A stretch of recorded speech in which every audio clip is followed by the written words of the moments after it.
The Battle of Mons, and then Cateau and the Marne, 1914.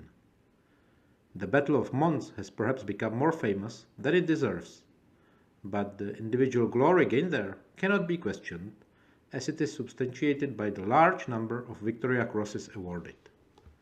The British Expeditionary Force, called B.E.F, under Sir John French, had taken up a position on the left of the French army, having concentrated at Maubeuge.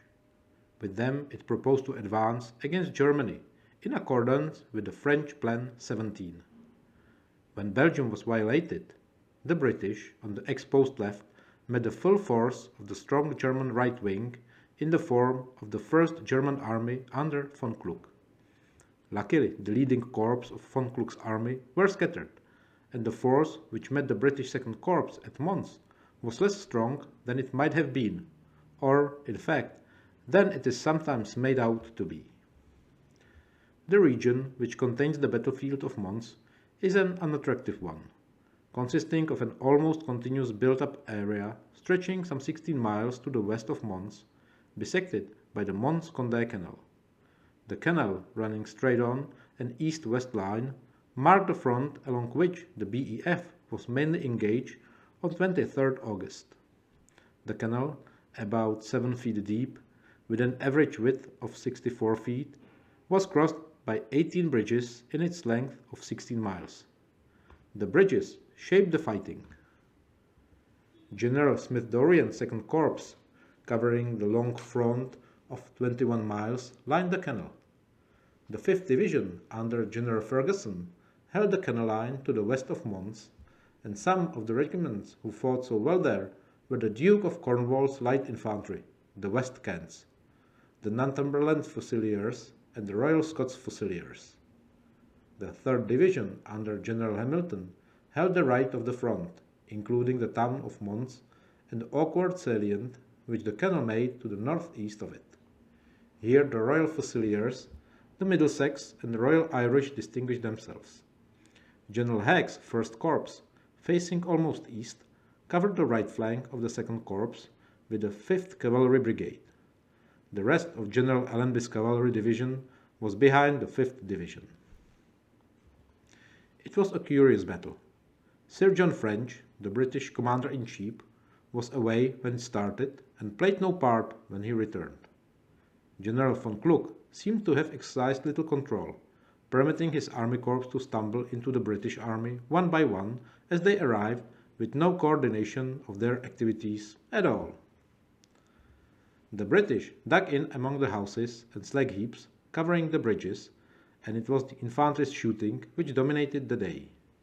The Germans advanced in solid blocks, making easy targets, but the British suffered from the massed German artillery fire. The British rifle fire was so accurate and deadly that the Germans were convinced that the British had brought into action great numbers of machine guns. The crux of the battle lay in the salient. Here the enemy crossed the canal in force and enveloped the Middlesex, and both the Middlesex and the Royal Irish, supporting them, had to withdraw, covered by the Gordons on their right. The Royal Fusiliers, too, had to be withdrawn after gallant fighting in defense of the Mons bridges, which won them 2 Victoria Crosses. The whole British line to the left also began its withdrawal west of Mons. Here the sappers won 2 Victoria Crosses for gallant persistence in blowing bridges. After withdrawing to a better position 2 or 3 miles south of the canal, a general retreat from Mons began, covered by cavalry actions by the 9th Lancers and 4th Dragoon Guards, and well-organized rearguard actions with excellent support from the Royal Artillery. The casualties at Mons, as finally estimated, were 1,600 killed, wounded and missing, and 2 guns abandoned. Almost half the casualties were sustained by 2 battalions, the Middlesex with over 400 and the Royal Irish with over 300. The casualties in the 1st Corps were only 40. Mons was entirely a 2nd Corps battle. 3 days later, at Cateau, the 2nd Corps fought another celebrated battle after they had become separated by the forest of Marne from the 1st Corps.